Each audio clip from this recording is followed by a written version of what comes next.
சிறகடிக்க ஆசை சீரியலோட upcoming episode என்னென்னு பார்க்கலாம். முத்துவும் மீனாவும் ரொம்பவே சந்தோஷமாக இருக்காங்க. முருகனும் வித்யாவும் நம்மளை நம்பி கல்யாணத்தை நடத்த வேண்டிய பொறுப்பெல்லாம் நம்மக்கிட்ட கொடுத்துருக்காங்க பாரு மீனா அப்படின்னு முத்து சொல்லிட்டு இருக்காரு. உடனே மீனாவும் ஆமாங்க, நானே நினச்சி பார்க்கல, நாம் செஞ்ச உதவியெல்லாம் மனசில் வச்சுக்கிட்டு அவங்க நாம தான் வந்து முன்னாடி நின்று கல்யாணத்தை நடத்தணும்னு சொன்னப்போ எனக்கு அவ்வளோ சந்தோஷமாக இருந்தது. அது மட்டும் இல்லைங்க, நான் வந்து வித்யா கிட்ட நிறைய பேசினேன் அப்படின்னு சொல்கிறாங்க மீனா. உடனே இங்கே முத்துவும் ஆமாம், நான் கூட பார்த்துட்டு இருந்தேன், வித்யா கிட்ட ரொம்ப நேரம் நின்று பேசிகிட்டு இருந்தியே அப்படின்னு கேட்க, வேற ஒன்றும் இல்லைங்க, அந்த கிறிஷோட அம்மா உங்களை பற்றி என்னென்னவோ பேசியிருந்தாங்கல்ல, அதெல்லாம் எதுக்குன்னு அவங்க கிட்ட கேட்கணுன்றதுக்காக நீங்களே உங்கள் ஃப்ரெண்டு மகேஸ்வரி கிட்ட இங்கே கிறிஷோட அம்மா கிட்ட நான் பேசுகிறதுக்காக எல்லா ஏற்பாடையும் செய்யுங்க. அது மட்டும் இல்லை, அவங்கக்கிட்ட நான் வந்து என் வீட்டுக்காரரை பற்றி சொல்லணும், என் வீட்டுக்காரர் செஞ்ச உதவியை பாராட்டி பேசணும், அவங்க பேசுனது எல்லாமே தப்புன்னு புரிய வைக்கணும்னு வித்யா கிட்ட உதவி கேட்டிருக்கேன்னு சொல்ல, என்னமே நானி காலையிலையும் என்கிட்ட இதை பற்றி தான் பேசிகிட்டு இருந்தேன், இப்போவும் வித்யா கிட்ட உதவி கேட்டியா? எதுக்கு? நம்ம செய்ய வேண்டிய உதவியை செஞ்சிட்டோம். கிறிஷோட பாட்டியே நம்மளை புரிஞ்சுக்கல, கிறிஷோட அம்மா பேசின மாதிரியே நம்மக்கிட்ட வந்து எவ்வளோ கோவமாக பேசிட்டு போனாங்க, இதெல்லாம் மனசில் வச்சுக்கிட்டு அவங்கக்கிட்ட பேசணுன்ற அவசியம் என்ன இருக்குன்னு சொல்லும்போது, உங்களுக்கு இதை பற்றி தெரியாதுங்க, இந்த வீட்டில் உள்ளவங்களும் உங்களை மதிக்கிறது இல்லை, நன்றி சொல்கிறது இல்லை, உதவியை மட்டும்தான் வாங்கிக்கிறாங்க, நம்மளை பற்றி யாருமே புரிஞ்சுக்கிறதில்ல, அப்புறம் நாம் தானேங்க அவங்களுக்கு சரியான பாடம் புகட்டணும். கிறிஷோட அம்மா தேடி வந்து நம்மக்கிட்ட வந்து மன்னிப்பும் கேட்கணும், நன்றியும் சொல்லணும். ஏன் கிறிஷோட பாட்டி கிறிஷை அப்படியே விட்டுட்டு போயிட்டாங்க, நம்ம வீட்டில் வச்சு கிறிஷை எவ்வளோ நல்லா பார்த்துக்கிட்டோம். கிறிஷ் நம்ம வீட்டில் இருக்கும்போது அவ்வளோ சந்தோஷமாக இருந்தான். அதே மாதிரி கிறிஷோட அம்மா யாருக்கும் தெரியாமல் கிறிஷை ஸ்கூல்லேருந்து கூப்பிட்டு போனாங்க, வேறு ஒரு ஸ்கூலில் சேர்த்தும் விட்டாங்க. அங்கேயும் கிறிஷால் நிறைய பிரச்சனை, நாம் தானங்க அந்த பிரச்சனையை சமாளித்து கிறிஷை வெளியில் கூப்பிட்டு வந்தோம். அந்த பையனோட அப்பா கிட்ட மன்னிப்பு கேட்டு எவ்வளோ பெரிய உதவி செஞ்சுருக்கோம். அதுக்கெல்லாம் கிறிஷோட அம்மா வரவும் இல்லை, கிறிஷுக்கு உதவி செய்யவும் இல்லை. அவங்க எப்படி உங்களை தப்பாக பேசலாம்? இதெல்லாம் கேட்டுக்கிட்டு கிறிஷோட பாட்டியும் வந்து நம்மளை அந்த பேச்சு பேசினவங்க கிட்ட நான் கேள்வி கேட்க வேண்டாமா? உங்களுக்காக சப்போர்ட் பண்ணி பேச வேண்டாமா? அவங்களுக்கு உண்மையை புரிய வைக்கணும், சரியான பாடம் புகட்டணுன்றதுக்காக தான் வித்யா கிட்ட மகேஸ்வரி கிட்ட கேட்டு கிறிஷோட அம்மா கிட்ட நான் பேசியே ஆகணும்னு எனக்கு உதவி செய்ய சொல்லி கேட்டிருக்கேங்க அப்படின்னு சொல்கிறாங்க. வித்யா இப்போ கல்யாணத்துக்காக எல்லா ஏற்பாடையும் செஞ்சுட்டு இருக்கும்போது வித்யா கிட்ட எதுக்கு வந்து உதவி கேட்ட? வித்யாவும் முருகனும் சீக்கிரமாக கல்யாணம் செஞ்சுக்க போகிறாங்க, அவங்களுக்கு நம்ம உதவி செய்யணுமே தவிர்த்து அவங்க கிட்ட நம்ம உதவி கேட்கக்கூடாது மீனா. என்ன மீனா இப்படிலாம் செஞ்சுருக்க? யாரும் என்கிட்ட வந்து நன்றி சொல்லவும் வேண்டாம், நடந்ததுக்கு மன்னிப்பு கேட்கவும் வேண்டாம், அவங்க வேலையை பார்த்தாலே போதும் மீனா அப்படின்னு சொல்கிறாரு முத்து. உடனே மீனாவும் என்ன பேசுகிறீங்க? அவங்க தான் வந்து நம்மளை புரிஞ்சுக்காமல் பேசுகிறாங்கன்னா நாம் அவங்களுக்கு புரிய வைக்க வேண்டாமான்னு கேட்குறாங்க. உங்களை பற்றி நீங்கள் வேணால் நினைக்காம இருக்கலாம், ஆனால் உங்கள் மேலே எவ்வளோ அக்கறை எனக்கு இருக்குது. அதுக்காக கண்டிப்பாக கிறிஷோட அம்மா யாருன்னு நான் அவங்கக்கிட்ட பேசி தான் ஆகணும். யாருன்ற உண்மை முதல்ல தெரியட்டும். நமக்கு தெரிஞ்சவங்களா மட்டும் இருந்தாங்க, அவங்கள நான் சும்மா விட மாட்டேங்க. ஏன்னா நம்ம வீட்டில் நடக்கிறது பேசுகிறதுன்னு எல்லாமே கிறிஷோட அம்மாவுக்கு தெரியுதுன்னா கண்டிப்பாக நமக்கு தெரிஞ்ச யாரோ தான் கிறிஷோட அம்மா. அந்த உண்மையை இத்தனை நாள் நம்ம கண்டுபிடிக்கல, இனியும் கண்டுபிடிக்காமல் இருந்தால் சரிப்பட்டு வருமா? அதனால தாங்க நான் எப்படியாவது உண்மையை கண்டுபிடிக்கணும்னு சொல்லி இப்படி ஒரு ஏற்பாடெல்லாம் பண்ணியிருக்கேன். நீங்கள் இதில் தலையிடாதீங்க. நான் வித்யா கிட்ட உதவி கேட்குறது என்னுடைய விருப்பம், அதை உங்ககிட்ட சொன்னேனே தவிர்த்து இப்படிலாம் செய்ய வேண்டான்னு நீங்கள் சொன்னாலும் நான் கேட்க போகிறதே இல்லை. வித்யா என்னை பற்றி நல்லா புரிஞ்சு வச்சுருக்காங்க. நானும் வித்யாவுக்கு நிறைய உதவி செஞ்சதுனால கண்டிப்பாக அவங்க ஃப்ரெண்டு மகேஸ்வரி கிட்ட சொல்லி நான் கிறிஷோட அம்மா கிட்ட பேச எல்லா ஏற்பாடையும் அவங்க செய்வாங்க, எனக்கு உதவி செய்வாங்கன்ற நம்பிக்கை எனக்கு இருக்குங்க அப்படின்னு சொல்கிறாங்க மீனா. சரி மீனா, என்னவோ நீ சொல்கிற, நானும் நம்புகிறேன், ஆனால் யார்கிட்டையும் எனக்காக நீ பிரச்சனை செய்ய வேண்டான்றது என்னுடைய எண்ணம், அவ்வளவுதான். சரி மீனா, எனக்கு ஃபோன் வருது, சவாரிக்காக தான் கூப்பிடுறாங்கன்னு நினைக்கிறேன். சரி வேலை இருக்குது, நான் கிளம்புறேன்னு முத்து அங்கேருந்து கிளம்பும்போது இது எல்லாத்தையும் ரோகிணி கேட்டுக்கிட்டே இருக்கிறாங்க. ரோகிணிக்கு அவ்வளோ கோவம் வருது. இந்த வித்யா இப்படி தான் ஃபோன் பண்ணி வேற பேசினா, மீனா இப்படியெல்லாம் கேட்குறாங்க, நான் என்ன செய்யட்டும், உண்மையை சொல்லிடட்டுமான்னு வித்யா வேற கேட்குறா. வீட்டுக்கு வந்த மீனா என்னை பற்றியே தான் பேசிகிட்டு இருக்காங்க. நான் வந்து முத்துக்கிட்ட மன்னிப்பு கேட்கணுமா, நன்றி சொல்லணுமா? அப்படி இந்த முத்து என்ன பெருசாக செஞ்சிட்டாரு? வீட்டுக்கு தேவையில்லாமல் அந்த ராணியவும் அவங்க வீட்டுக்காரரையும் கூப்பிட்டு வந்து பிரச்சனைக்கு ஒரு முற்றுப்புள்ளி வைக்கிறேன்னு பிரச்சனையை பெருசாக்குறது மட்டும் இல்லாமல் மனோஜை அவமானப்படுத்தி இங்கே வந்து ராணிக்கு வந்து எங்களுக்கு இனி பிரச்சனை செய்ய மாட்டாங்கன்னு ஒரு வந்து நல்ல ஒரு முடிவாக எடுத்து எப்படியோ அந்த பிரச்சனைக்கு முற்றுப்புள்ளி வச்சாலும் தலை குனிஞ்சு நின்னது நானும் மனோஜும் தானே. அது மட்டுமா, இங்கே கிருஷிக்கு உதவி செய்கிறேன்னு தன்னுடைய வீட்டுக்கு மீனா கிருஷை கூப்பிட்டு போயிட்டாங்க. கிருஷை நாங்களே பார்த்துக்குறோன்னு அவங்களா ஒரு முடிவெடுப்பாங்க. எங்களை யாரும் எதுவும் கேட்குறது கிடையாது. எப்பயும் மீனாவும் முத்துவும் இப்படி தான் செஞ்சிட்ருக்காங்க. இவங்க செய்கிற உதவிக்கு நான் வேற வந்து மன்னிப்பு கேட்கணும், இவங்க செய்கிற உதவிக்காக நன்றி சொல்லணுமா? நான் எந்த தப்பும் செய்யலை. என் பையன் கிருஷை பார்த்துக்க வேண்டிய பொறுப்பு என்கிட்ட இருக்கும்போது இவங்கெல்லாம் யார் முதல்ல என்னை பற்றின உண்மையை கண்டுபிடிக்கணும்னு நினைக்கிறதுக்கு? இந்த மீனாவெல்லாம் சும்மா விடக்கூடாது. மீனா, இப்படிலாம் நீங்கள் செய்யணும்னு நினைக்கிறீங்கல்ல, சீக்கிரமாகவே நீங்களும் உங்கள் வீட்டில் உள்ள எல்லாரும் தலை குனிஞ்சு அவமானப்பட்டு நிற்க போகிறீங்க. அப்புறம் நான் பேசிக்கிறேன். நான் வந்து உங்களுக்காகவே புதுசாக திட்டம்லாம் போட வேண்டியதாக இருக்குது மீனா. நீங்கள் இன்னும் திருந்தவே இல்லை மீனா. உங்கள் வேலையை தவிர்த்து மற்ற உண்மையை கண்டுபிடிக்கணும்னு நினைக்கிறீங்கல்ல, உங்களை என்னைக்கும் நான் சும்மா விட மாட்டேன் மீனா அப்படின்னு மீனா மேலே ரோகிணி ரொம்பவே கோபமாக இருக்காங்க. வித்யா, மகேஸ்வரி, ரோகிணின்னு இங்கே 3 பேருமே அவங்க வீட்டில் உட்காந்து பேசிகிட்டு இருக்காங்க. அந்த சமயம் ரோகிணி சொல்கிறாங்க, என்ன வித்யா இதெல்லாம்? உனக்கு கல்யாண ஏற்பாடெல்லாம் நடந்துட்டுருக்கு. நீ எதுக்காக வந்து மீனாவை பற்றி என்கிட்ட பேசிகிட்டு இருக்க? அந்த மீனாவும் முத்துவும் பேசுகிறதெல்லாம் நான் கேட்டேன். அவங்க 2 பேரும் திருந்தவே மாட்டிக்கிறாங்க. என்னை பற்றின உண்மையை கண்டுபிடிக்கணும்னு என்னெல்லாம் பிரச்சனை வந்தாலும் பரவாயில்லன்னு பிரச்சனை செய்யணும்னு நினைக்கிறாங்க தெரியுமா அப்படின்னு சொல்லும்போது, ரோகிணி, நான் சொல்கிறேனேன்னு தப்பாக நினைக்காத. என் கல்யாணத்துக்காக மீனாவும் முத்துவும் அவ்வளோ உதவி செய்கிறாங்க. நான் அவங்கள நம்புறனோ இல்லையோ, இங்கே வந்து முருகன் மீனா மேலேயும் முத்து மேலேயும் அவ்வளோ நம்பிக்கை வச்சுருக்காரு, அவ்வளோ மதிப்பு மரியாதை வச்சுருக்காரு. அதனால் என்னாலையும் மீனா சொல்கிற எதையும் கேட்காம இருக்கவே முடியாது. என் கல்யாணத்தையும் அவங்க 2 பேரும் தான் முன்னாடி நின்று நடத்தி வைக்க போகிறாங்கன்னு முருகன் வந்து சொல்லி அவ்வளோ சந்தோஷமாக பேசிகிட்டு இருந்தாரு. அப்படி இருக்கும்போது என்னால் மீனா கிட்ட எதிர்த்து பேச முடியல. உங்களுக்கு என்னால் உதவி செய்ய முடியாதுன்னு சொல்ல முடியல ரோகிணி. நானும் சரின்னு சொல்லிட்டு வந்துட்டேன். அப்புறமா உனக்கு ஃபோன் பண்ணி சொன்னேன். ஏன் மகேஸ்வரி கிட்ட கூட இதை பற்றி தான் பேசிகிட்டு இருந்தேன். ஒன்றே ஒன்று சொல்கிறேன், ஒன்னால் என் கல்யாணத்தில் பிரச்சனை வந்துடுமோன்னு இப்போ தான் எனக்கு ரொம்பவே பயமாக இருக்குது, ரொம்ப பதட்டமாக இருக்குது. ஏன்னா நான் உனக்கு உதவி செய்யலைன்னா மீனா இதை பற்றி முத்துக்கிட்ட சொல்லுவாங்க. முத்து முருகன்கிட்ட சொல்லிட்டா உங்கள் ஃப்ரெண்டு ரோகிணி வந்து ஏற்கனவே என்கிட்ட பணம் கேட்டாங்க அப்படின்னு உன்னை பற்றின உண்மையெல்லாம் முருகனுக்கும் தெரிஞ்சிருச்சுன்னா அப்புறம் எப்படி வந்து என்ன முருகன் நம்புவார்? அதனால தான் நீ மாட்டிக்க கூடாதுன்னு நான் நினைக்கிறேன். உனக்கு என்னால் இப்போதைக்கு எந்த உதவியும் செய்ய முடியாது.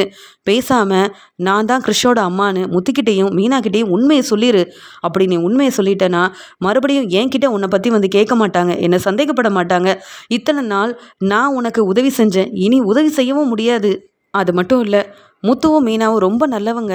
அவங்களுக்கு அவங்க எங்களை வந்து நல்லபடியாக பார்த்துக்கணும்னு நினைக்கிறது மட்டும் இல்லாமல் எங்கள் கல்யாணத்தை நல்லபடியாக நடத்தி வைக்கணும்னு முருகன் கூட சேர்ந்து எல்லா இடத்துக்கும் பத்திரிக்கை வைக்கிறதுக்கும் போகிறாரு முத்து.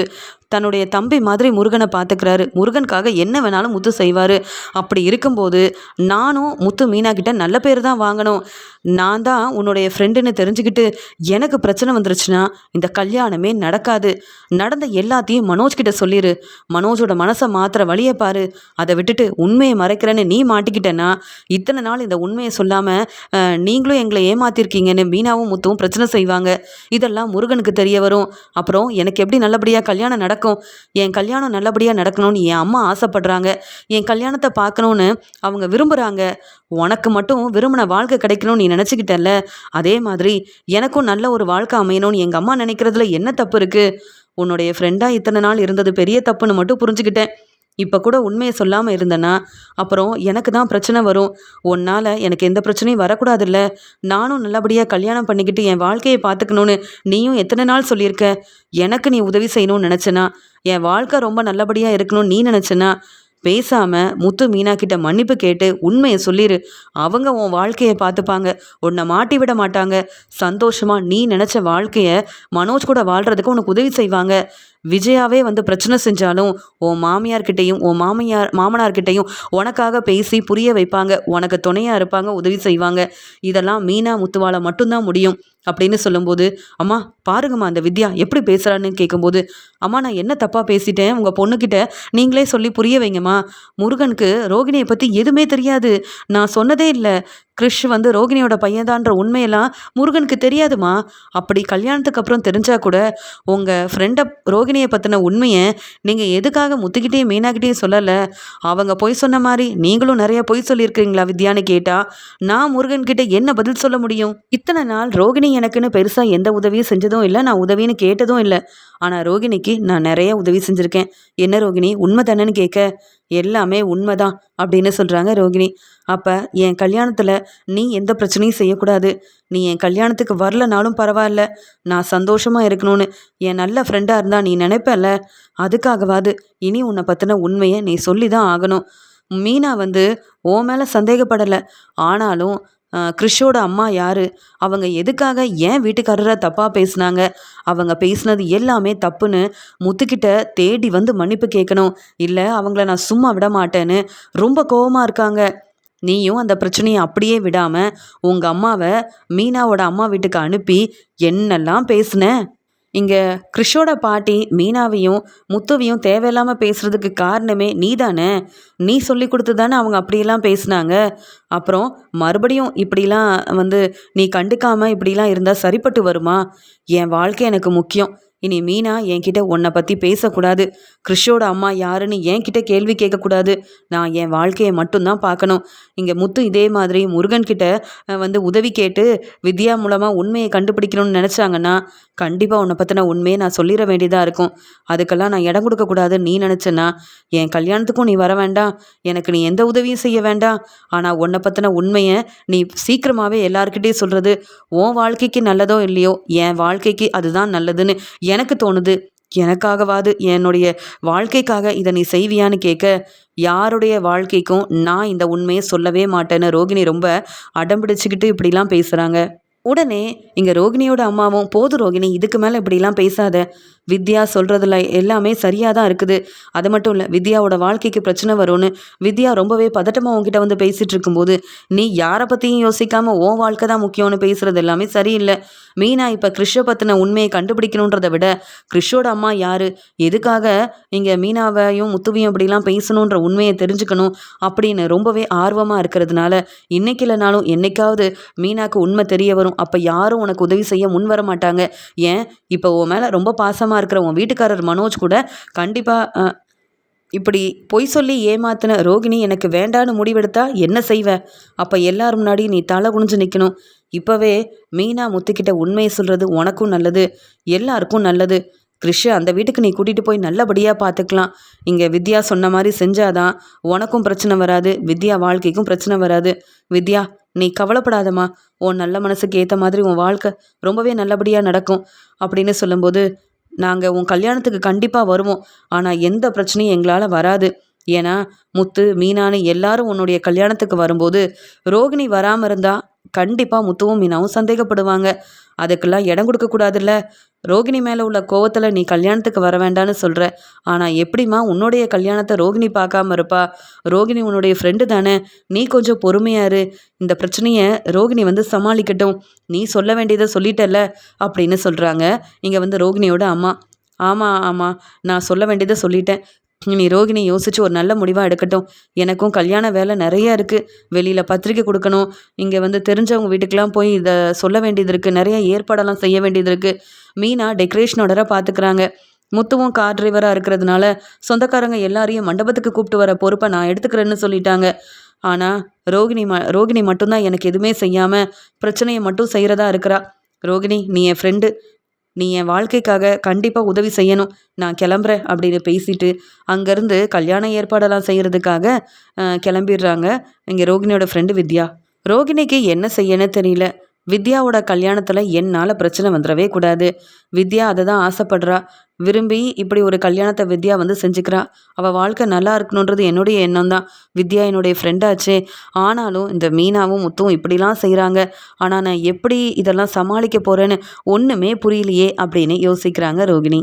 வீட்டுக்கு வந்த முத்து ரொம்பவே சந்தோஷமாக அங்கே பத்திரிக்கையெல்லாம் எடுத்துகிட்டு வர, உடனே அண்ணாமலையும், என்ன முத்து, உன் ஃப்ரெண்டோட கல்யாணமானு கேட்க, இல்லைப்பா, அங்கே முருகன் தெரியும்ல, என் தம்பி மாதிரி, வீட்டுக்கு கூட வந்தானேப்பான்னு சொல்ல, ஆமாம் அப்படின்னு சொல்லும்போது, முருகனோட கல்யாணம் தான், யாரை கல்யாணம் பண்ணிக்க போகிறான்னு தெரியுமான்னு கேட்க, நம்ம வித்யாவை தான்ப்பான்னு சொல்ல, ரோகிணியோட ஃப்ரெண்டு வித்யாவை பற்றி பேசுகிறியான்னு கேட்கும்போது, ஆமாப்பா, 2 பேரும் விரும்பி கல்யாணம் பண்ணிக்கிறாங்க.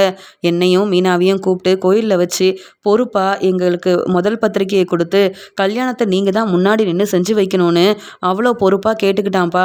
அதனால தான் முருகனுக்கு தேவையான எல்லா உதவியும் செய்யணும்னு நான் முடிவெடுத்துட்டேன். அதான் இங்கே கல்யாண ஏற்பாடெல்லாம் முடிஞ்ச அளவு உதவி செஞ்சுட்டு நானும் சவாரியெல்லாம் முடிச்சுட்டு வீட்டுக்கு வரேன்ப்பா அப்படின்னு பத்திரிக்கையை அண்ணாமலை கிட்ட கொடுக்க, உடனே அங்கே வந்த வித்யாவும், அதானே எல்லாருக்கும் உதவி செய்கிறது இவனுக்கு ஒரு வேலையாயிருச்சு. ஏன் இங்கே இந்த முருகனுக்கு உதவி செய்கிறத விட்டுட்டு வேற சவாரிக்கெலாம் போனால் வருமானம் வரும்ல, அதெல்லாம் நீ யோசிக்க மாட்டியா? அடுத்தவங்களுக்கு உதவி செய்கிறேன்னு தேவையில்லாமல் நீ பிரச்சனையில் மாட்டிக்காமல் இருந்தால் போதும். அது மட்டும் இல்லை, இந்த கல்யாணத்துக்குலாம் நீங்கள் போக வேண்டாம். ரோகிணி போகட்டும். ரோகிணியோட ஃப்ரெண்டு தானே வித்யா, நீ எதுக்கு போகணும்னு கேட்குறாங்க. முருகன் என்னுடைய தம்பி மாதிரி, நான் போக தான் போகிறேன். நீங்கள் ஏன் போக வேண்டான்னு சொல்கிறீங்கன்னு கேட்க, நான் சொன்னால் நீ செய்ய மாட்டே, அப்புறம் நான் ஏன் உங்ககிட்ட பேசணும்னு சொல்லிட்டு அமைதியா இருக்கிறாங்க. விஜயா அந்த சமயம் தன்னுடைய வேலையெல்லாம் முடிச்சுட்டு ரோகிணி வீட்டுக்கு வராங்க. உடனே விஜயா ரோகிணி கிட்ட கேள்வி கேட்குறாங்க. ஆமா ரோகிணி, உன் ஃப்ரெண்டு வித்யாவுக்கு கல்யாணமா? அப்படியா? இல்ல முத்து மீனாவுக்கு முதல் பத்திரிக்கையெல்லாம் கொடுத்து ரொம்ப மரியாதையாவும் அவங்கள கல்யாணத்தை முன்னாடி நின்று நடத்தி வைக்கணும்னு சொல்லியிருக்கிறாங்களாமே. நீ தானே வித்யாவோட ஃப்ரெண்டு, அப்ப உன்னை கூப்பிடலையா என்னன்னு கேட்க, அதே எப்படி வித்யா என்கிட்ட இதை பத்தி சொல்லாம இருப்பாளா என்ன? அப்படியே வித்யா என்னை கல்யாணத்துக்கு கூப்பிடலனாலும் நான் கண்டிப்பா அங்க போவேன். மனோஜும் நானும் கல்யாணத்துக்கு போக தான் போறோம் அப்படின்னு சொல்றாங்க ரோகிணி. அதானே, நீயாவது இதை பத்தி சொல்லியிருக்கணும். ஆமா, நாங்கெல்லாம் வர வேண்டாம்ல? உங்க 2 பேத்துக்கும் வேற வேலை இல்லை, நீங்களாவது போயிட்டு வாங்கன்னு சொல்ல, அத்தை வித்யாவோட கல்யாணம், நீங்கள் ஏற்கனவே வித்யா வீட்டுக்கெலாம் போயிருக்கீங்கல்ல, வித்யா என்னுடைய ஃப்ரெண்டு, வீட்டில் உள்ள எல்லாருமே போயிட்டு வருவோமே, வித்யா ரொம்ப சந்தோஷப்படுவான்னு சொல்லும்போது உடனே அண்ணாமலையும், இல்லைம்மா முத்துவுக்கு பத்திரிக்கை வந்திருக்கு, அதே மாதிரி வித்யாவோட ஃப்ரெண்டு நீ தான், நீங்கள் போயிட்டு வாங்க அப்படின்னு பேசிகிட்டு இருக்கும்போது, அத்தை நீங்களாவது வாங்கலன்னு கூப்பிட, சரி சரி மனோஜ் வரதுனால நானும் வித்யாவோட கல்யாணத்துக்கு வரேன் அப்படின்னு சொல்லி பேசிகிட்டு இருக்காங்க விஜயாவும். உடனே இங்கே ரூமுக்கு போகிறாங்க ரோகிணி. அங்கே மனோஜ் கேட்குறாங்க, என்னது உன் ஃப்ரெண்டுக்கு கல்யாணமா அப்படின்னு கேட்குறாங்க. ஏன் வித்யாவுக்கு கல்யாணம்னா நீ ஏன் இப்படி கேட்குறேன்னு கேட்கும்போது, இல்லை எனக்கு இப்போ தான் ஞாபகமே வருது அப்படின்னு சொல்லும்போது, நேற்று கடையில் உள்ள கணக்கெல்லாம் பார்த்துட்டு இருந்தேன். அப்போ தான் வித்யா என்கிட்ட நிறைய பணம் வாங்கின விஷயம் எனக்கு ஞாபகத்துக்கு வந்தது. அப்பா கூட, நீ யார் யாருக்கோ பணம் கொடுத்துருக்க, திரும்பி வாங்காமல் இருக்கிறியே மனோஜ், இப்படி தான் பிஸ்னஸ் நடத்துவியான்னு கேள்வி கேட்க ஆரம்பிச்சிட்டாரு. என்னைக்கு இந்த முத்துவும் மீனாவும் இந்த எனக்கு பிரச்சனையை சமாளிக்கிறேன்னு சொல்லிட்டு அங்கே ராணியவும் அவங்க வீட்டுக்காரரையும் கூப்பிட்டு எல்லாரும் முன்னாடியும் பேச வச்சு உண்மையை வெளியில் கொண்டு வந்தாங்களோ, அன்னையிலேருந்து பிஸ்னஸில் என்ன தான் நடக்குது, கடையில் நான் என்னெல்லாம் வேலை செய்கிறேன்னு எங்கள் அப்பா தினமும் என்கிட்ட கேட்க ஆரம்பிச்சிட்டாங்க. அதனால் அப்பா யார் யாருக்கோ பணம் கொடுத்துருக்கேன்னு கேட்கும்போது தான் எனக்கே ஞாபகம் வந்தது, உன் ஃப்ரெண்டுக்கு நான் பணம் கொடுத்துருக்கேன்ல அப்படின்னு சொல்லும்போது, அந்த பணத்தை வித்யா எப்படின்னு திருப்பி தந்துடுவா, நீ எல்லாம் இது வித்யா கிட்ட பேச வேண்டாம், நான் தானே அந்த பொறுப்பை எடுத்திருக்கேன், சீக்கிரமாக அந்த பணத்தை திருப்பி தந்துடுவோம், நீ இப்போ உன் வேலையை பாரு அப்படின்னு சொல்லிடுறாங்க. ரோகிணி பொறுப்பே இல்லாமல் பேசலாம், ஆனால் நான் இப்படி இருக்க முடியுமா? அது மட்டும் இல்லாமல் கண்டிப்பாக இந்த வித்யா கிட்ட இருந்து பணத்தை வாங்கணுன்னா வீட்டுக்கு போய் கேட்டால் ஏதாவது சமாளிச்சிருவா இந்த வித்யா. இப்போ கல்யாண ஏற்பாடெல்லாம் நடக்கிறதுனால என்கிட்ட பணமே இல்லை அப்படின்னு சொல்லி சமாளித்தாலும் சமாளிச்சிருவா. ஆனால் என்கிட்ட 1,00,000 ரூபா பணத்தை வித்யா வாங்கியிருக்கிறதுனால எப்படியும் கல்யாணத்துக்கு போவோம், வித்யாவையும் அங்கே முருகனையும் பார்ப்போம்ல, அந்த சமயம் முருகன் முன்னாடி பணத்தை கேட்போம், வித்யாவால் பணத்தை தர முடியாதுன்னு சொல்லவே முடியாது அப்படின்னு சொல்லிட்டு இங்கே ஒரு திட்டம் போடுறாரு மனோஜ். ரோகிணி எப்படியும் பணம் வாங்கி கொடுக்காததுனால நாம தான் இந்த பணத்தை வித்யா கிட்டேருந்து வாங்கணும். கல்யாணம் முடிஞ்ச உடனே வித்யா கிட்டேயும் வித்யா நம்மக்கிட்ட பணம் வாங்கின விஷயத்த முருகன் முன்னாடியும் கேட்டு இந்த பிரச்சனைக்கெல்லாம் ஒரு முற்றுப்புள்ளி வைக்கணும். வித்யா பணம் வாங்கினா வித்யா அந்த பணத்தை தரலனாலும் முருகன் தந்து தானே ஆகணும் அப்படின்னு சொல்லி யோசிக்கிறாரு மனோஜ். இதை பற்றி கண்டிப்பாக நம்ம ரோகிணி கிட்ட பேசவே கூடாது. அப்படி வித்யா கிட்ட நம்ம பணம் கேட்க போகிற விஷயம் ரோகிணிக்கு தெரிஞ்சால் கண்டிப்பாக ரோகிணி பணத்தை வாங்க விடவே மாட்டா. தன்னுடைய ஃப்ரெண்டு வித்யாவுக்கு சப்போர்ட் பண்ணுற ரோகிணி நம்மளை புரிஞ்சிக்கவே மாட்டா அப்படின்னு சொல்லி ரோகிணி கிட்ட இதை பற்றி பேசவே வேண்டான்னு முடிவெடுக்கிறாரு மனோஜ். ரோகிணி ரொம்ப கோவமாக மீனாவுக்கு பிரச்சனை செய்யணும், மீனாவை சும்மா விடக்கூடாது, மீனா சந்தோஷமாக இருக்கக்கூடாதுன்றதுக்காக இங்கே சிந்தாமணி கூட சேர்ந்துக்கிட்டு இப்படியெல்லாம் பிரச்சனை செய்யுங்க சிந்தாமணி, ஆனால் என்ன மாட்டி விட்டுறாதீங்க, அப்படி நான் தான் இதெல்லாம் செய்ய சொன்னேன்னு தெரிஞ்சால் முத்துவும் மீனாவும் சும்மா விடவே மாட்டாங்க அப்படின்னு சொல்லி இங்கே சிந்தாமணிக்கு யோசனைலாம் கொடுத்து உங்கள் ஆளுங்களை அனுப்பி பிரச்சனை செய்யுங்கன்னுலாம் சொல்கிறாங்க. அதே மாதிரி சிந்தாமணியும் செஞ்சிடுறாங்க. சிந்தாமணியும் கொஞ்சம் கூட யோசிக்காமல் ரோகிணிக்கு உதவி செய்கிறேன்னு சொல்லி தன்னுடைய ஆளுங்களை அனுப்பி பிரச்சனை செய்கிறாங்க. அதனால் இங்கே மீனாவோட அம்மா கடையில் அவங்க பிரச்சனை செஞ்சதால் மீனாவோட அம்மா சந்திராவுக்கு கடையே இல்லாமல் இப்போ கடைக்கு போகவும் முடியாமல் வீட்டிலேயே இருந்து ரொம்பவே மனசு வேதனைப்பட்டுட்டு இருக்காங்க. இதெல்லாம் பார்த்த மீனாவால் தாங்கிக்கவே முடியல. மீனாவும் ரொம்ப அழுகிறாங்க. வீட்டுக்கு வந்த மீனா ரொம்ப அமைதியாக அழுதுகிட்டே வரதை பார்த்துட்டு விஜயா சொல்கிறாங்க, என்ன மீனா என்ன பிரச்சனை அப்படின்னு கேட்கும்போது உடனே முத்துவும், அப்பா ஒரு முக்கியமான விஷயம் உங்ககிட்ட சொல்லணும்ப்பா அப்படின்னு சொல்ல, என்னாச்சு முத்துன்னு கேட்கும்போது, அது ஒன்றும் இல்லை, யாருன்னு தெரியலப்பா, இப்படி மீனாவோட அம்மா கடைக்கு வந்து பிரச்சனை செஞ்சதுனால இப்போ அங்கே கடையே வச்சு நடத்த முடியாத ஒரு நிலமை வந்துருச்சு. இப்போ வந்து என் மாமியார் வீட்டில் தான் இருக்காங்கப்பா அப்படின்னு சொல்ல, அப்படியா? இவ்வளோ நாள் ஆகுது அவங்க அங்கே தான் கடை வச்சுருக்காங்க, யாரும் பிரச்சனை செஞ்சதில்ல. இப்போ எப்படி இந்த மாதிரி பிரச்சனைலாம் நடந்ததுன்னு கேட்க, தெரியல மாமா, யாரோ திட்டம் போட்டு இப்படி செஞ்ச மாதிரி தான் இருக்குது அப்படின்னு மீனா ரொம்பவே அழுகுறாங்க. இது எல்லாத்தையும் தன்னுடைய ரூம்லேருந்து கேட்குற ரோகிணி ரொம்ப சந்தோஷமாக கவனிக்கிறாங்க. இந்த மீனாவுக்கு இப்படிலாம் நடக்கணும் தானே நான் எதிர்பார்த்தேன். தன்னுடைய அம்மா கடைக்கே இவ்வளோ பிரச்சனை வந்திருக்குன்னா உங்களை மட்டும் சும்மா விட்டுருவேனா மீனா? சீக்கிரமா நீங்களும் இந்த பிஸ்னஸே வேண்டான்னு ஒரு முடிவெடுப்பீங்க. அப்படி பெரிய பிரச்சனையை உங்களுக்கும் நான் செய்ய தான் போகிறேன். உங்கள் அம்மா இப்போ வந்து கடையே இல்லாமல் இருக்காங்க, அதையே உங்களால் தாங்கிக்க முடியல. நீங்களும் பிஸ்னஸ் இல்லாமல் வீட்டில் தான் உட்கார போகிறீங்க. வீட்டு வேலையை செஞ்சுக்கிட்டு பொறுப்பான மருமகளா இனி வந்து உங்களை நான் மாற்றி வந்து காமிக்கிறேன். அது மட்டும் இல்லாமல் நீங்கள் எனக்கே பிரச்சனை செய்யணும்னு, என் வழியில் தலையிடணும்னு, என்னை பற்றின உண்மையை கண்டுபிடிக்கணும்னு நீங்கள் நினச்சா நான் பொறுமையாக அமைதியாக இருப்பேனா என்ன? சிந்தாமணி நான் சொன்ன மாதிரியே வேலையை ரொம்ப சரியாக செஞ்சுட்டாங்க. இதெல்லாம் கேட்க எனக்கு எவ்வளோ சந்தோஷமாக இருக்குது. பரவாயில்ல மீனா, நீங்கள் அழுதுகிட்டே பேசும்போது எனக்கு சந்தோஷமாக இருக்குது.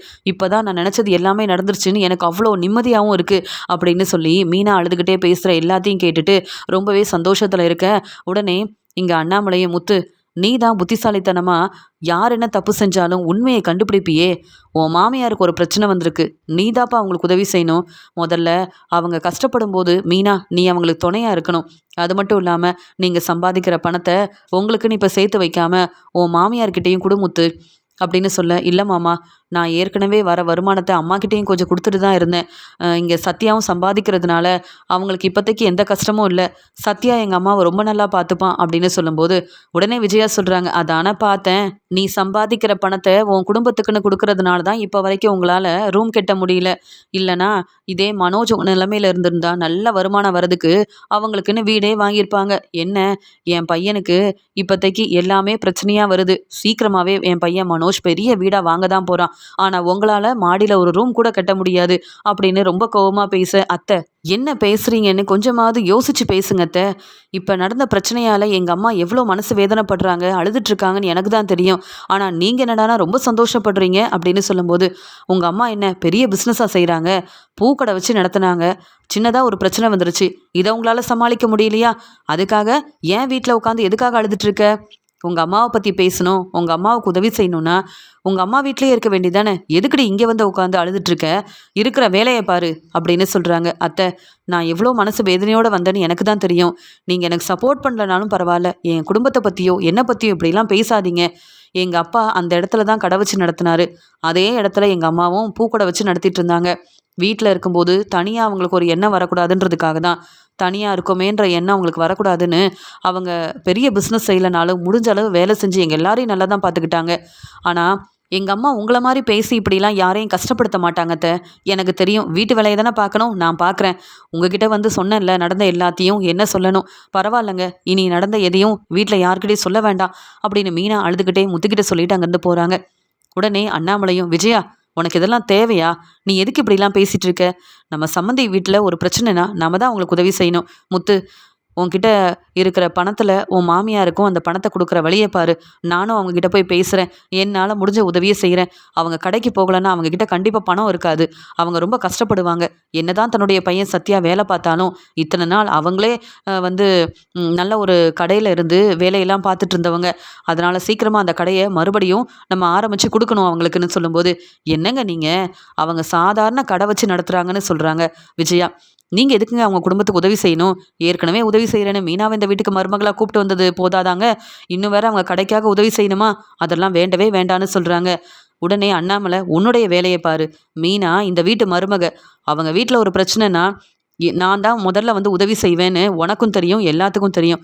நானும் முத்துவும் இருக்கிற வரைக்கும் மீனா வீட்டில் உள்ள யாரும் கஷ்டப்பட விட நான் விடவே மாட்டேன் அப்படின்னு சொல்லிட்டு அங்கேருந்து போகிறாரு அண்ணாமலை. இதை பார்த்த விஜயாவுக்கு ரொம்பவே கோவம் வருது. ஆனால் மீனா வந்து அழுதுகிட்டே நடந்த எல்லாத்தையும் சொல்லும்போது எனக்கு சந்தோஷமாக இருந்தது. என் வீட்டுக்காரர் மீனாவுக்கும் மீனா குடும்பத்துக்கும் உதவி செய்யணும் அப்படின்னு சொல்கிறதெல்லாம் கேட்க எனக்கு அவ்வளோ கோவம் வருதே அப்படின்னு நினைக்கிறாங்க விஜயா. இங்க முருகனுக்கும் வித்யாவுக்கும் கல்யாணம் நடக்குது. உடனே எல்லாரும் மண்டபத்துக்கு கிளம்பி போறாங்க. ரவி, ஸ்ருதி, மீனா, முத்துன்னு எல்லாரும் வித்யாவை போய் பார்க்குறாங்க. ரோகிணி அவங்களுக்கு உதவியெல்லாம் செஞ்சுட்ருக்க. ரோகிணியும் மீனாவை பார்த்த உடனே ரொம்ப கோவமாக பார்த்துட்ருக்க. உடனே மீனாவும் சரிங்க நாங்கள் வெளியில் இருக்கோம், அதான் உங்கள் ஃப்ரெண்டு ரோகிணி இருக்காங்களேன்னு சொல்லும்போது, இல்லை மீனா நீங்கள் தான் எனக்கு எப்பயுமே துணையாக இருக்கணும், நீங்கள் பேசினா எனக்கு அவ்வளோ சந்தோஷமாக இருக்கும், ரோகிணி அவள் வேலையை பார்க்கட்டும்னு சொல்ல, உடனே ரோகிணியும் அப்போ பரவாயில்ல வித்யா, நான் வேணும்னா வெளியில் இருக்கட்டுமான்னு கேட்க, ஆமாம் ரோகிணி, நீ ரொம்ப நேரமாக எனக்கு உதவி செய்கிறேன்னு இங்கேயே இருந்துட்ட, நீ வேணும்னா வெளியில் போய் உட்காரு, மீனா வந்துட்டாங்கல்ல அவங்க பார்த்துப்பாங்கன்னு சொல்ல, ரோகிணிக்கு உடனே அவ்வளோ கோவம் வருது. இவ்வளோ நேரம் வந்து வித்யாவுக்கு நான் தான் உதவி செஞ்சேன், மீனா வந்த உடனே என்ன வெளியில் போக சொல்கிறா இந்த வித்யா, எனக்கு இதுவும் வேணும் இன்னமும் வேணும் அப்படின்னு சொல்லிட்டு மனோஜுக்கு வந்து ஃபோன் பண்ணுறாங்க. மனோஜ், வித்யாவோட கல்யாணம் நீயும் நானும் இருக்கணும்னு சொன்னேன்ல, நான் சீக்கிரமாகவே வந்துட்டேன், நீ எங்கே இருக்க, எப்போ வருவ அப்படின்னு கேட்குறாங்க. நான் வந்துட்டே இருக்கேன், நான் என்ன வந்து அந்த முத்து மீனா மாதிரியா எவ்வளோ பெரிய பிஸ்னஸ் செய்கிறேன், என் வேலையெல்லாம் முடிச்சுட்டு தானே வர முடியும், நீ தான் வித்யாவோட ஃப்ரெண்டு, வித்யா கூடவே இருக்கணும், அதனால் சீக்கிரமாக கிளம்பி போயிட்ட, ஆனால் எனக்கு அங்கே என்ன வேலை இருக்குது, சீக்கிரமாக நான் வந்துடுறேன், 2 பேரும் முதல்ல சாப்பிட்டுட்டு அதுக்கப்புறமா கல்யாணத்தை வந்து பார்ப்போம் அப்படின்னு சொல்ல, ஆமாம் நான் தான் வித்யா என் ஃப்ரெண்டுன்னு சொல்லி சீக்கிரமாகவே வந்தேன், மீனா வந்ததுக்கப்புறம் இந்த வித்யா என்னையே கண்டுக்க மாட்டேங்கிறா மனோஜ்னு சொல்லும்போது, அப்படியா, அப்போ நான் அந்த கல்யாணத்துக்கு வரல அப்படின்னு சொல்லும்போது, இல்லை நீ வந்துரு, இல்லைனா வித்யா ரொம்ப கோவப்படுவா, வித்யா என்னுடைய ஃப்ரெண்டு, அவள் என்ன செஞ்சாலும் நான் பொறுமையாக தான் இருப்பேன் அப்படின்னு சொல்லிட்டு மனோஜ்கிட்ட பேசிட்டு ஃபோனை வைக்கிறாங்க. மனோஜும் ரோகிணியை பார்க்கறதுக்காக மண்டபத்துக்கு வந்துடுறாங்க. அங்கே கல்யாணத்துக்கு நிறைய பேர் வந்திருக்காங்க அப்படின்னு பேசிகிட்டு இருக்காங்க. உடனே மனோஜ் வந்து சொல்கிறாரு, என்ன ரோகிணி எவ்வளோ நேரம் இப்படியே உட்காந்துட்டு இருக்கிறது, நம்ம சாப்பிட்டுட்டு வந்துடலாமேன்னு சொல்ல, உடனே அங்கே வந்த முத்து, எங்கே வந்தாலும் உனக்கு முதல்ல சாப்பாடு தான் முக்கியம் அப்படி தானே, கொஞ்சம் பொறுமையாக இரு, பார்லலம்மா, ஆமாம் வித்யா வந்து எல்லாம் எல்லா வேலையும் செஞ்சிட்டிங்கல்ல, வித்யா வந்து மணமேடைக்கு வர வேண்டியது தானே அப்படின்னு கேட்கும்போது, மீனா இருக்காங்க, மீனா கிட்ட போய் இதெல்லாம் கேளுங்க, என்கிட்ட வந்து ஏன் கேட்குறீங்க அப்படின்னு சொல்லிடுறாங்க. அப்படியா, மீனா இருக்கால்ல, நான் பார்த்துக்கிறேன் அப்படின்னு வித்யாவை பார்க்கறதுக்காக போகிறாரு முத்து. பரவாயில்ல வித்யா, இப்போ தான் உங்களுக்கு வந்து கல்யாணத்துக்கு எல்லா ஏற்பாடையும் செஞ்ச மாதிரி இருக்குது, அதுக்குள்ளே இன்றைக்கி கல்யாணமே நடக்க போகுது, எனக்கு அவ்வளோ சந்தோஷமாக இருக்குது, முருகன் வந்து எனக்கு தெரிஞ்ச நல்ல தம்பி தான், நீங்கள் முருகனை ரொம்ப நல்லபடியாக பார்த்துக்கணுன்னு சொல்ல, உண்மையாக தான் முருகன் ரொம்ப நல்லவர், நான் கூட முருகனை சரியாக புரிஞ்சுக்காமல் இருந்திருப்பேன், ஆனால் இப்படி ஒரு வாழ்க்கை எனக்கு கிடச்சிருக்குன்னா அதுக்கு காரணமே நீங்கள் தான் முத்து, மீனாவும் முத்துவும் இல்லைன்னா கண்டிப்பாக இந்த ஒரு நல்ல வாழ்க்கை எனக்கு கிடச்சிருக்காது அப்படின்னு வித்யா வந்து ரொம்ப சந்தோஷமாக பேசிகிட்டு இருக்காங்க. அதே மாதிரி மணமேடையில் அங்கே முருகன் வந்து உட்காந்துட்ருக்காரு. யார், இவர் தான் மாப்பிள்ளையா அப்படின்னு கேட்குறாரு மனோஜ். ஆமாம், நீ ஏன் கேட்குற, அதான் அங்கே வந்து உட்காந்துருக்கார்ல, இவரை நீ ஏற்கனவே பார்த்துருக்கலன்னு கேட்க, ஆமாம் நம்ம வீட்டுக்கு வந்தப்போ பார்த்துருக்கேன், அதே மாதிரி இவர்கிட்ட கொஞ்சம் பேசணும்னு நினச்சேன்னு சொல்லும்போது, நீ எதுக்கு இவர்கிட்டலாம் பேசணும் அப்படின்னு கேட்குறாங்க. சரி நான் பார்த்துக்கிறேன் அப்படின்னு சொல்ல, அங்கே நல்லபடியாக கல்யாணத்துக்கு வித்யாவையும் கூப்பிட்டு வராங்க. இங்கே வித்யாவை பார்த்துட்டு முருகன் ரொம்ப சந்தோஷமாக, நம்ம ஆசைப்பட்ட மாதிரியே விரும்பின மாதிரியே கல்யாணம் நடக்க போகுது, முத்து மீனா சிஸ்டர்னு எல்லாருமே முன்னாடி நின்று கல்யாணத்தையும் நடத்தி வைக்க போகிறாங்க அப்படின்னு சொல்லிட்டு ரொம்பவே சந்தோஷமாக இருக்க விஜயா சொல்கிறாங்க. பரவாயில்ல, ஏற்பாடெல்லாம் ரொம்ப நல்லா தான் இருக்குதுன்னு சொல்ல, அங்கே டெக்கரேஷன் ஆர்டரெல்லாம் பார்க்குறாங்க விஜயாவும். உடனே மீனா வந்து அங்கே அவங்களுக்கு தெரிஞ்ச அந்த அக்காங்க எல்லாரையும் கூப்பிட்டு அந்த டெக்கரேஷன் ஆர்டர் எல்லாத்தையும் செஞ்சுருக்குறாங்க.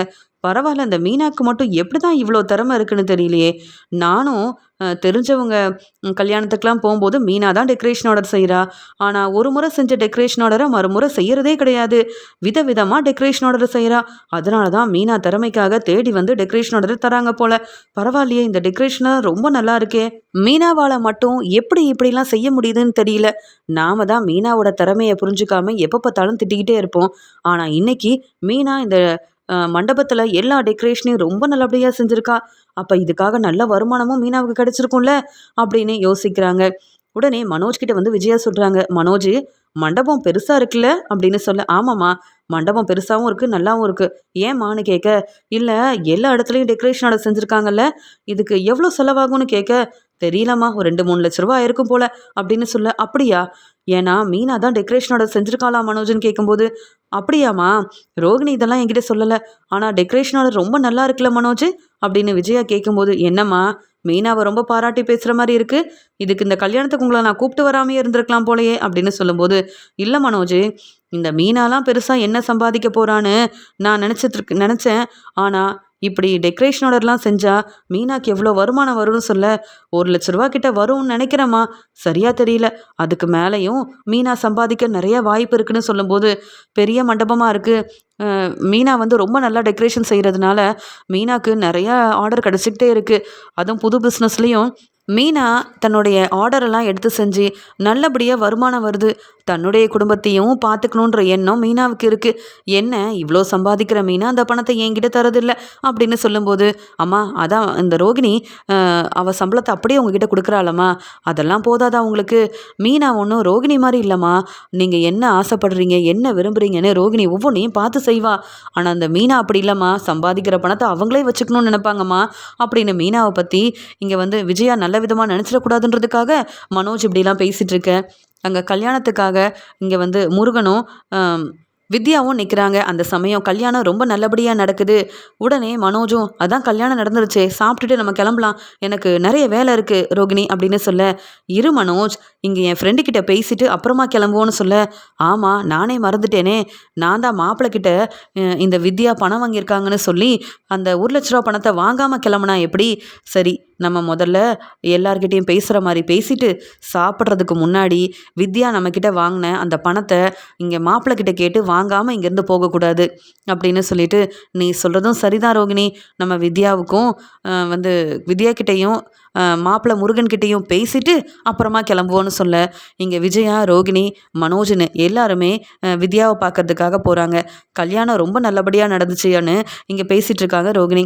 ஆமாம் ரோகிணி எனக்கு இப்போ தான் சந்தோஷமாக இருக்குன்னு சொல்ல, நீ இப்போ உன்னுடைய புது வாழ்க்கையை ஆரம்பிக்க போகிற, பொறுமையாக எல்லாம் யோசித்து நல்லபடியாக செய்யணும்னு சொல்கிறாங்க.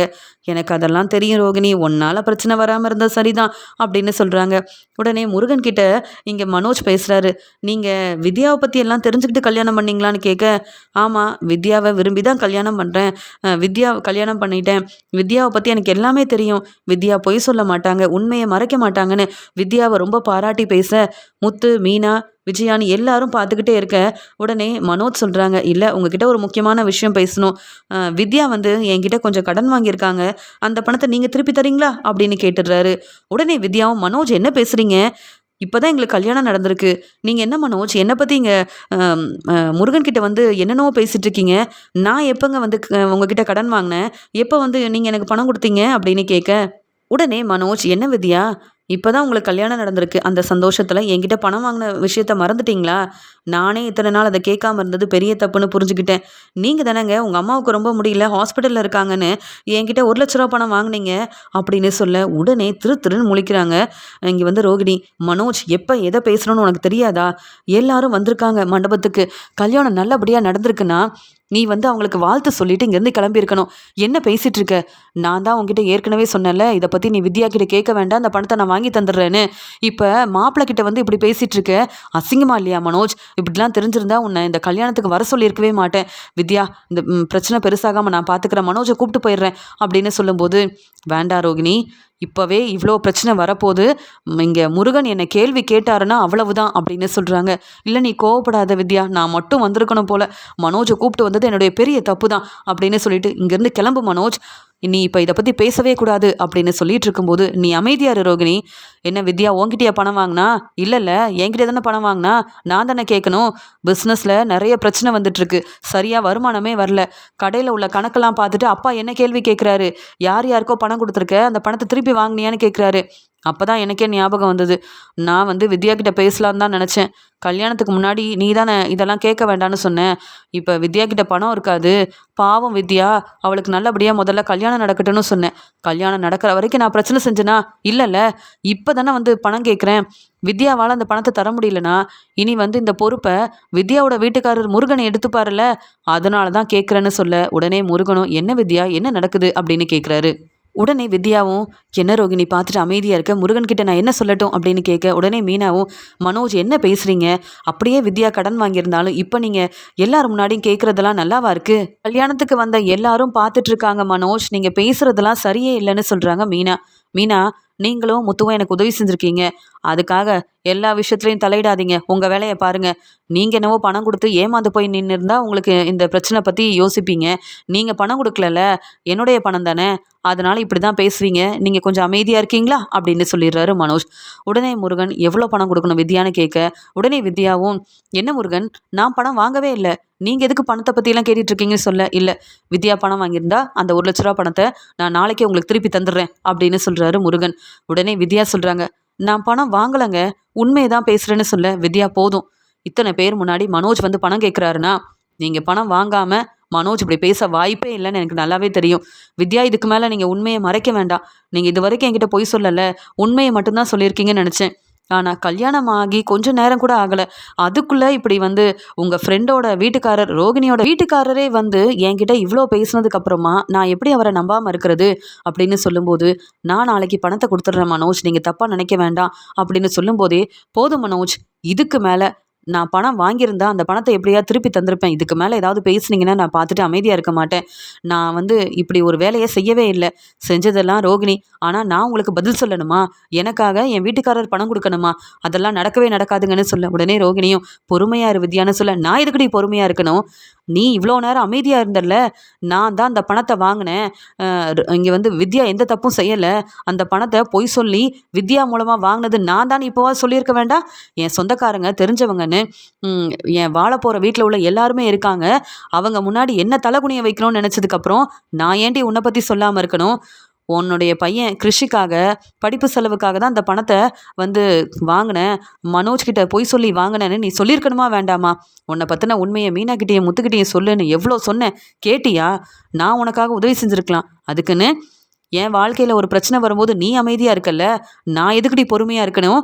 நீ இப்போ பேசலைன்னா அவ்வளவுதான்னு சொல்ல, என்ன பேசுகிற எனக்கு ஒன்றுமே புரியலையேன்னு சொல்லும்போது, என்கிட்ட நிறைய ஆதாரம் இருக்குது, ஒவ்வொன்றா வந்து எல்லாருக்கும் புரிகிற மாதிரி நான் சொல்லுவேன்.